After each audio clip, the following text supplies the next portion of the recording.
So finally, it's that time of the year again. It's eclipse time, 4th of December, the last month, the first week of December 2021. We are here with a total solar eclipse, and I see in drikpanchang.com that Moon, Mercury, and Sun Ketu are going to be conjoined in the sign of Scorpio, opposed by Rahu in the sign of Taurus. Mars is in Libra. He's actually about to go to Scorpio on 5th, I guess. Yes. And then we have Venus, which is in the sign of Sagittarius. And Jupiter is now in Aquarius, and Saturn, as usual, he's in Capricorn. And Mars is in Libra. Now, why do I say Mars? Because Mars is a very important planet. Why? Because he is the dispositor of the conjunction where the total solar eclipse is happening, right? So we have Sun, Moon, and Ketu together in the sign of Scorpio, and Scorpio is lorded by Mars, and he's also it's also lorded by Ketu. So Ketu himself is in the sign of Scorpio, and then we see Mars is in Libra, which is 12th from Scorpio. So now what does a solar eclipse do? Solar eclipse always does one of the two things. Whenever there is a solar eclipse involved with Rahu, then it brings new beginnings. And whenever there is a solar eclipse involved with Ketu, which is in this case, it brings endings. Okay.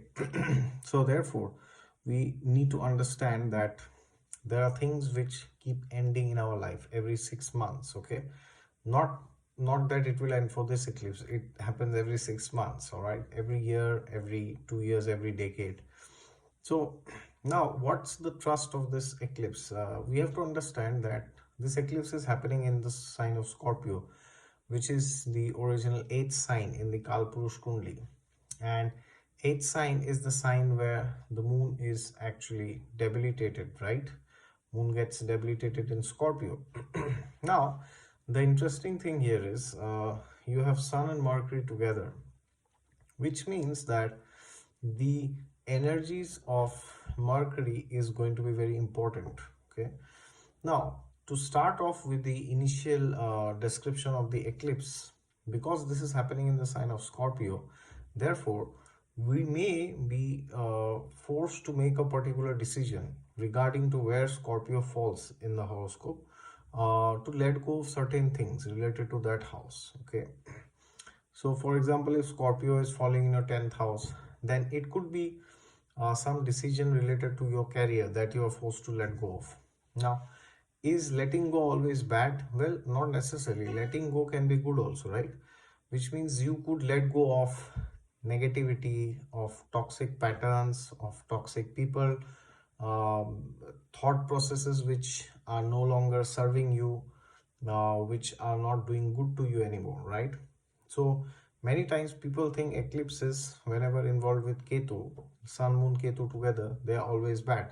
No, it's not like that, because you have to understand that Lord Krishna says in the Bhagavad Gita that this material world is a place of misery and everything here is temporary, right?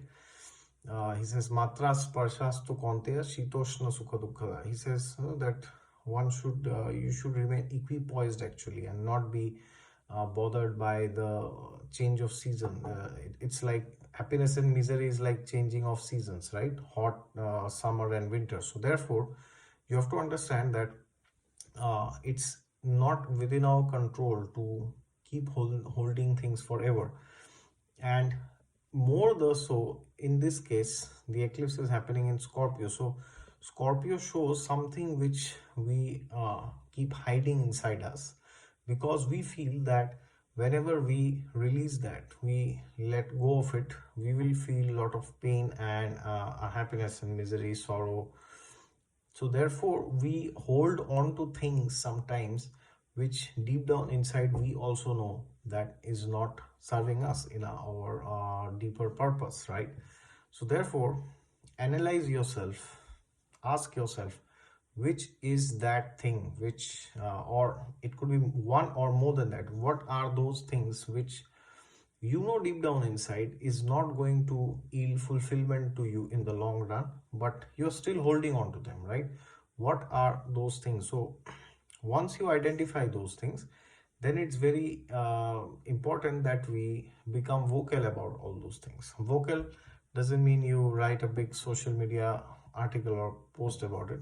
Vocal means to sit down and communicate, because Mercury is involved in this eclipse, like most of the eclipses. But here Mercury is definitely involved, and Venus and Mars are in second and 12th from these positions, from this position of Scorpio respectively. So therefore, it's like saying Mercury is having Mars in 12th and Venus in the second. So the Martian energy is also very strong, because whenever Mercury has Mars in 12 from it, then it shows there's a lot of there are a lot of things which we want to communicate, but somehow they end up staying in the back of our mind. Okay, so bring those things out from your subconscious mind and understand that whatever you will let go of now is going to be for your good, and accept the fact that you may not like to stay away from those things. The separation may be painful, but eventually it depends on your horoscope and your dashas if this transit will be good or bad for you. Because, for example, uh, as I said, suppose Scorpio is in your 10th house, and you have a career but you are not happy, right? So this eclipse will force you to let go of that career. So now, depending on your dashas, you may feel that things are getting tough and I may be fired from my job, or I may resign, or you may do it voluntarily.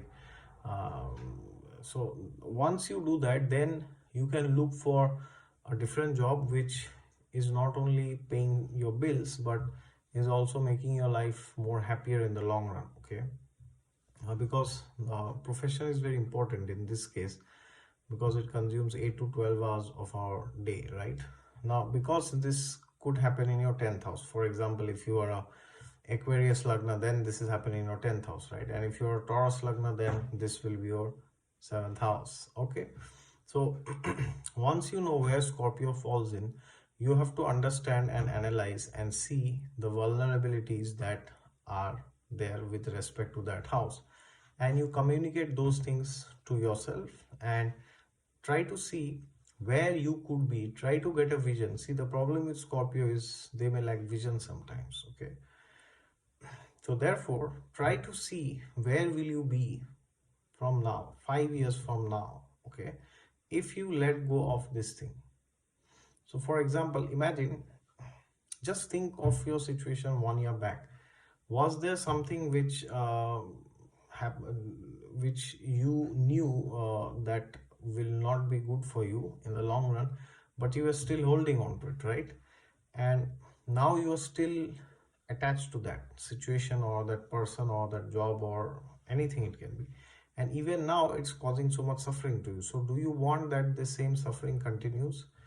So if not, then you got to realize that if you let go of certain things, then there will be very good rewards, because Venus is in the second house from this conjunction, because of which there can be a lot of rewards when it comes to the final outcome of this. Okay, and Mars will be joining Scorpio on 5th. So therefore, on 4th and primarily on 5th, the conjunction will be very intense, very strong, I would say.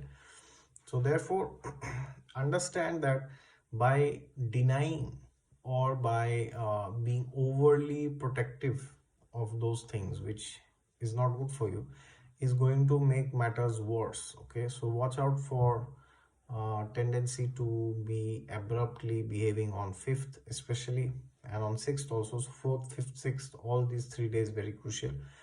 And once you are aware that these these are certain things which I need to let go, and when you let go of those things, then you need to understand that just by letting go, it will not happen that you will just forget it. All right, the process can be a bit painful, but the result is glorious. So whenever the journey is difficult, always think of the end result. All right, so I hope you can go through the lessons which this eclipse wants to teach you rather than just going through it, right?